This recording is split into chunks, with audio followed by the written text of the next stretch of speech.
on Granada, Tracy Bennett returns to Manchester for an update. Christmas in Manchester, filled with colour, noise, bright lights, and most importantly, people. Amazingly, just 3.5 years ago, this whole area was devastated by the biggest bomb ever detonated in mainland Britain. 220 people were hurt, and 1 million square feet of shops and offices all around me were wrecked.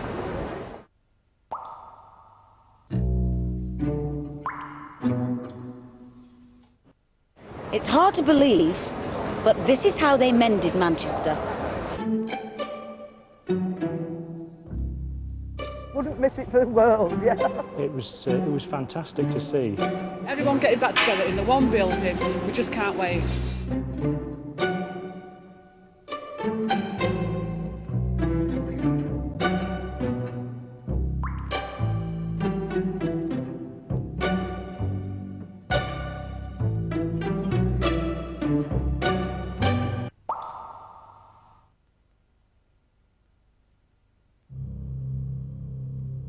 When the bomb was detonated at 11:20 on the morning of the 15th, the first priority was people.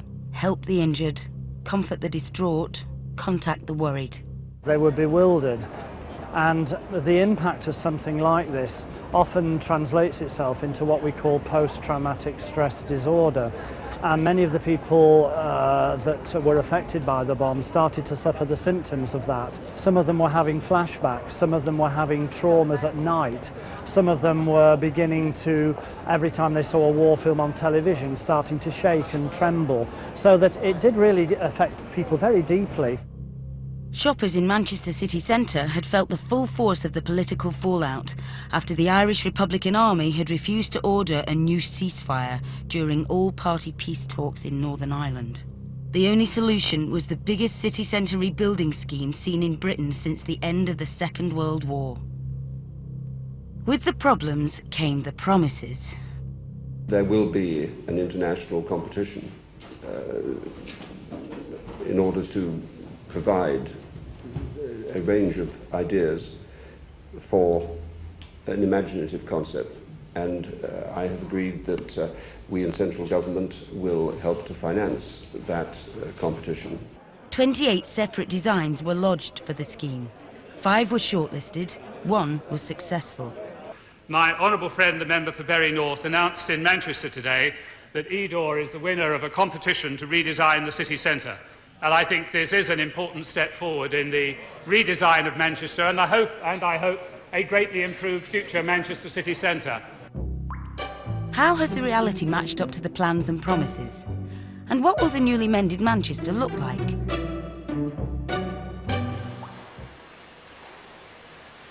The sky above the city is the domain of the steel riggers, constructing the skeletons of buildings at heart-stopping levels.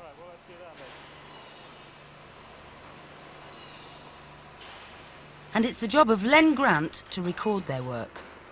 Len is the official bomb site photographer. Frame by frame, he's captured the transformation of the area since the '96 explosion. Today he's at the Printworks, a new entertainment centre. It used to be the old Daily Mirror building. This is really, really photogenic at the moment. I just love the bare steel, the rusting steel, especially when the sun is on it as it has been today. And it's very reminiscent of those shots that you see from the 1920s and 30s of them building New York. But soon all this will be encased, the roof will be put on, the floors will be put down, and there will be no daylight inside. And that's when it gets a bit more disappointing as far as a photographer's concerned. So I'm appreciating it now as much as I can, because in a few months it'll be gone. These guys are really fearless. I met them first when I photographed the arena across the way, and they were on Marks and Spencer's, and they've been on the Lowry Centre as well in Salford. So I've got to know them quite well, and I think they must be mad. There must be something about them that makes them entirely fearless in what they do. I couldn't do it. I really couldn't do it. I get queasy just watching them. Next door, another change to Manchester street plan is taking shape. the all-new Marks & Spencer store. Manchester and Marks & Spencer go back a long way. Michael Marks and Tom Spencer opened up their first ever store in the city in 1894 on Cheetham Hill Road, less than a mile away from the bomb site. Since then, there's always been a Marks & Spencer in Manchester. Now, 105 years after the original Emporium opened its doors, a new Marks is gradually taking shape. Absolutely fantastic. Flagship store, the biggest Marks & Spencer store in the world, with 9 weeks to go till we hand over to Marks & Spencer for merchandise to come in. We've currently got just over 500 men working on all floors. It's fairly organised.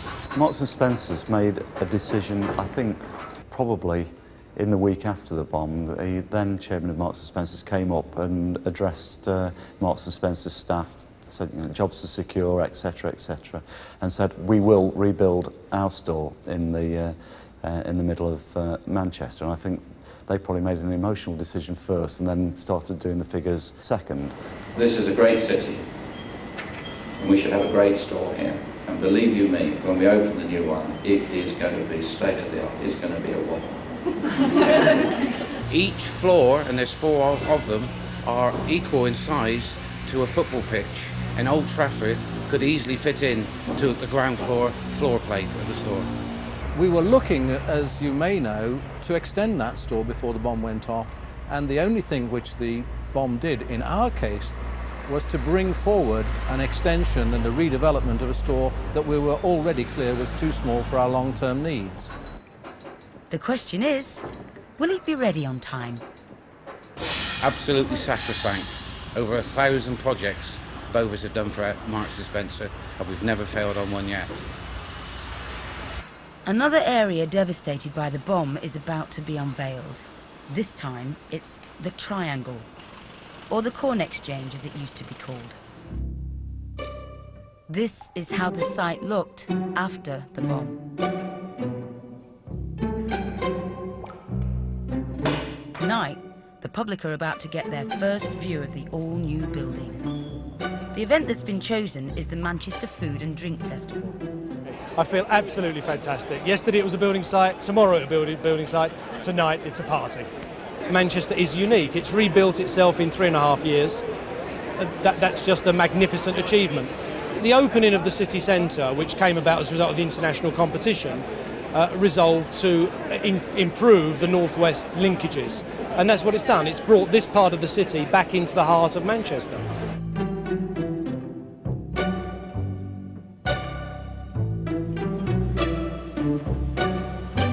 It's the 1st of September 1999, and preparations are underway to unveil New Cathedral Street. After today, the maps will have to be redrawn because this is the city centre's first new street for 50 years. Making sure that we've got some steps to open on this side, making sure we've got the disabled access ramp in there so everybody can get round, and checking that it was safe for pedestrians going that way along Corporation Street. Putting the signs up, finding some red ribbon for the mayor to cut.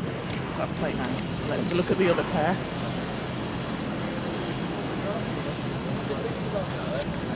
They're better. Sharper. Prettier. Prettier. Prettier. Prettier. Yeah. When you come down and you see people, you know, places what you've done, and you think to yourself, yeah, I've done that. I helped do parts of that, and it gives you a bit of a buzz. Helen, will you hold the other end of the ribbon? Come, yeah. That's brilliant. 1, 2,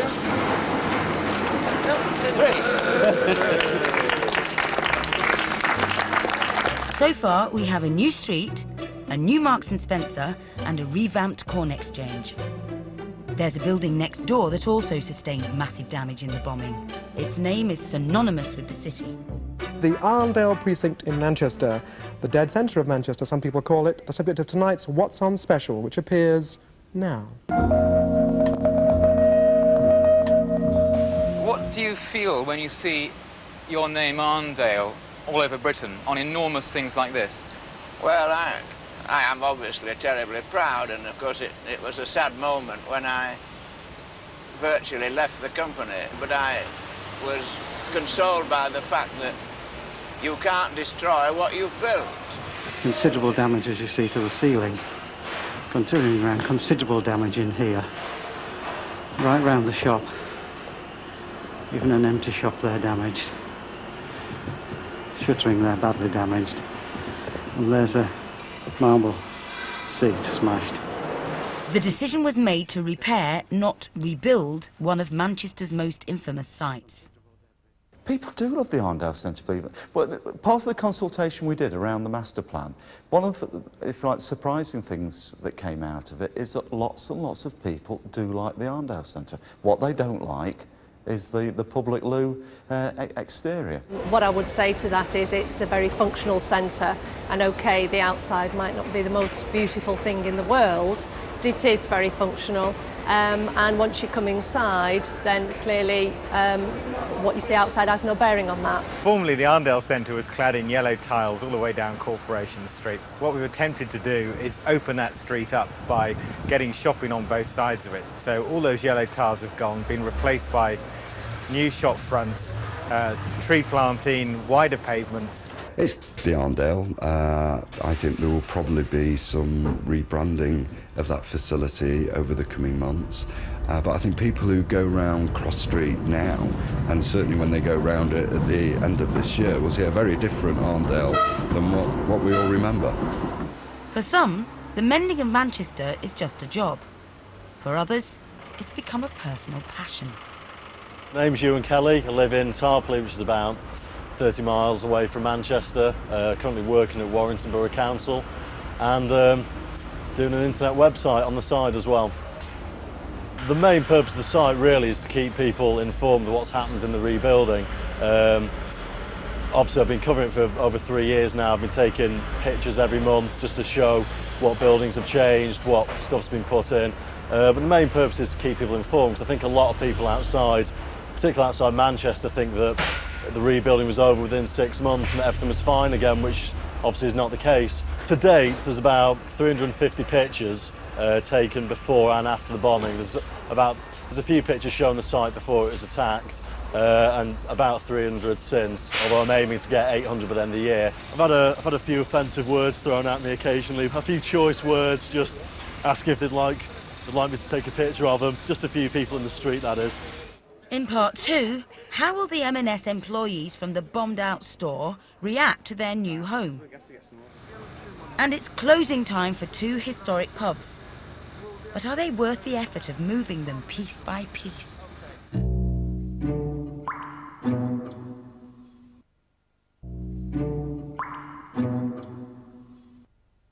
One of the most striking design ideas that will be seen in the newly mended Manchester is this bridge connecting the Arndale Centre with Marks and Spencer. The previous bridge caught the full force of the explosion, as archive footage taken after the blast shows all too clearly. The new bridge will literally link the old with the new. But there are problems. When's your next delivery of glass actually coming? Coming today at 3 o'clock. How many? I think it's 10 pieces, isn't it? Because they've had a weekend shift on it. Do we know why we've only had 10 today instead of the 20 we should have had? Because we had an explosion at the plant, believe it or not, in the toughening process. As you can see, we've got a long way to go. We've had the guys working all weekend, Sunday included, to get this amount of glazing on. But we are having some technical problems with the hurricane glazing. At the moment, the delivery dates are just giving us a few headaches, but we will be there. The structure itself was made locally up in Bolton, and it was actually just lifted into position with cranes, and that was quite something to see. We were all a bit nervous, would it actually fit? And we had a few sleepless nights, but it went in perfectly and actually only took 40 minutes to slide into position. One of the real challenges of the bridge is that the 2 buildings that we're connecting, Arndale and Marks and Spencer's, are actually at different levels. They're also slightly askew with each other, and the last problem we found out only a few weeks ago is that the buildings aren't parallel. So put all of that in the melting pot and you've got some quite difficult technical issues in terms of putting the bridge in.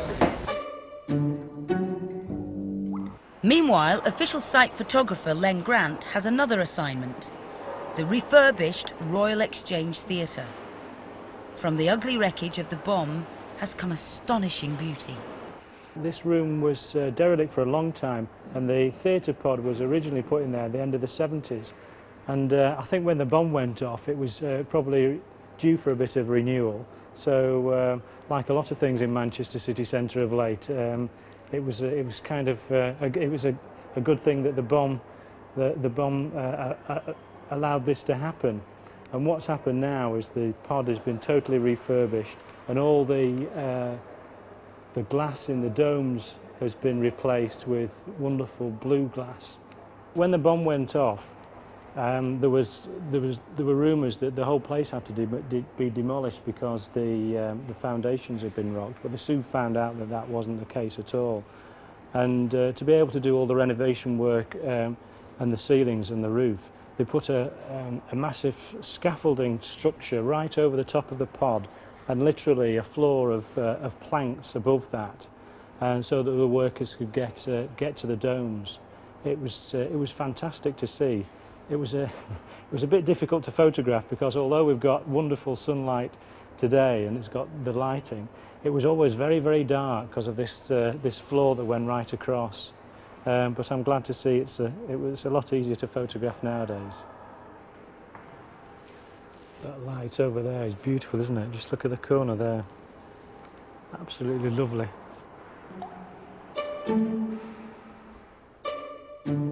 The problems created by the bomb have required some unusual design and construction solutions.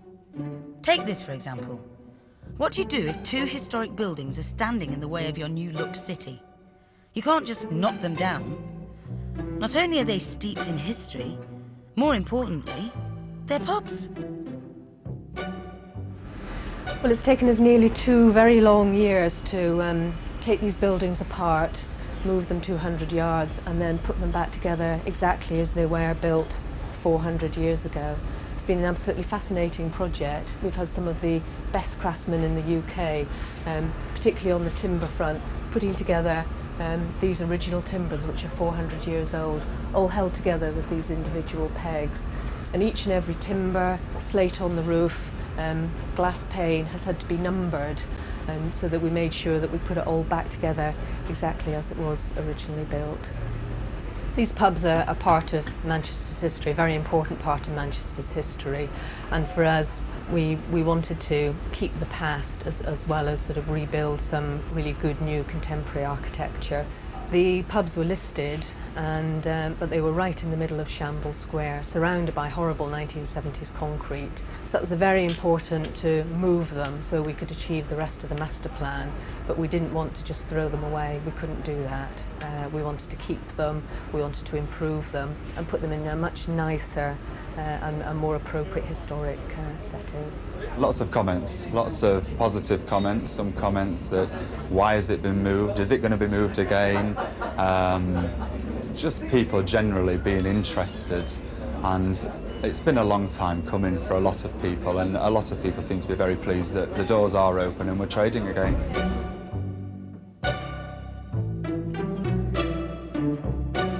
As M&S nears its completion deadline, there's a vital inspection that needs to take place. Staff from the old store that was destroyed in the explosion have yet to see what their new shop will look like. So we've organised a sneak preview for them. Remember the old Arndale Lynch? Yeah. Oh my God. That's it now. It's like the Stargate. It is, isn't it? That's Yeah. it. That's it. So, what's the verdict? I'm just so excited about the whole prospect of us coming in here. When we were in the old store and we were told that it was going to take 3 years, when it dawned on us that it was going to take 3 years to get here, the time has gone quite quickly. We've been amazed at how quickly it has gone, and we're just so excited. Can't wait to get back in here for the buzz, for the customers that we'll have, the staff that we'll have. It's just everything, everyone getting back together in the one building. We just can't wait. Absolutely fantastic. Can't wait to get in here. Can't wait to invite all the customers back, all the old customers. It'd be brilliant. Elsewhere, a more formal inspection is taking place. Inspections are what the Mending of Manchester is all about. Yuck. That's okay. We're just going round having a look at the work that was done last week, like where's the rest of the stone for the water feature. Answer, it's being dug out of a quarry in Wales as we speak, and we'll be here on Wednesday. So that's getting quite exciting. The fact it's pouring with rain and has been intermittently is no help to us whatsoever, obviously. Are you glad that you've got a job that takes you out of the office? Absolutely, yes. Wouldn't miss it for the world, yeah. I think people in the office who are in the office most of the time think that's jolly good because you can swan around on site, but I now have an official record of me swanning around on site, and this is usually what it's like. It's the 24th of November 1999, and although many buildings still aren't ready, it's been decided that today is Manchester's official reopening day. A small party has been planned.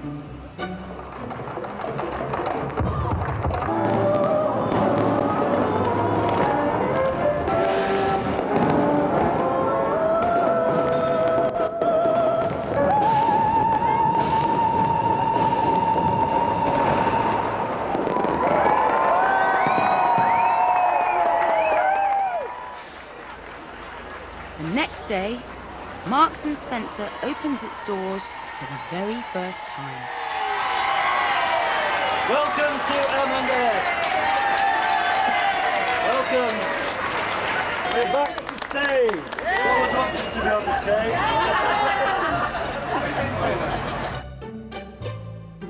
On the first day that we opened, we had about 80,000 people come through our doors. Of those 40,000 of them actually paid for something. They bought something. They went through our tills. We know that from the statistics that we've got from the tills that were open. Customers clearly are getting used to finding their way around the building. We've got in-store guides along with meters and greeters on most of the entrances as people enter to help them navigate their way around. But it's going to take a while for people to appreciate and find all of the areas in the store so that they can then go out and buy loads of merchandise. First couple of days it was overwhelming because there was that many people coming in. I don't think we thought that it was going to be so busy, and it was just unbelievable the amount of people that wanted to come and see the new M&S. The staff are constantly having a giggle at me because I'm on the TV and I've been in the papers, but we're only jealous. Don't let that one go out. The Mending of Manchester is an opportunity that's been grasped by all concerned. But it's an opportunity that they all wish had never knocked. I don't think you can ever describe it as being done a favour. I wish it hadn't happened, and I hope it never happens again. We wouldn't have believed it was possible 3.5 years ago, and I think we're all very proud to have been part of it. Many sleepless nights, but I think all the effort, all the energy, not just from my team, myself, the City Council, but a range of public-private sector partners, has begun to bear fruit, and I think we can look forward to the future with enormous confidence. So that's the new Marks, the new street, new buildings like the Printworks and the Triangle, a revamped theatre, 2 pubs saved, thank you very much. In fact, a whole new £500 million skyline for Manchester. Have a peaceful new year.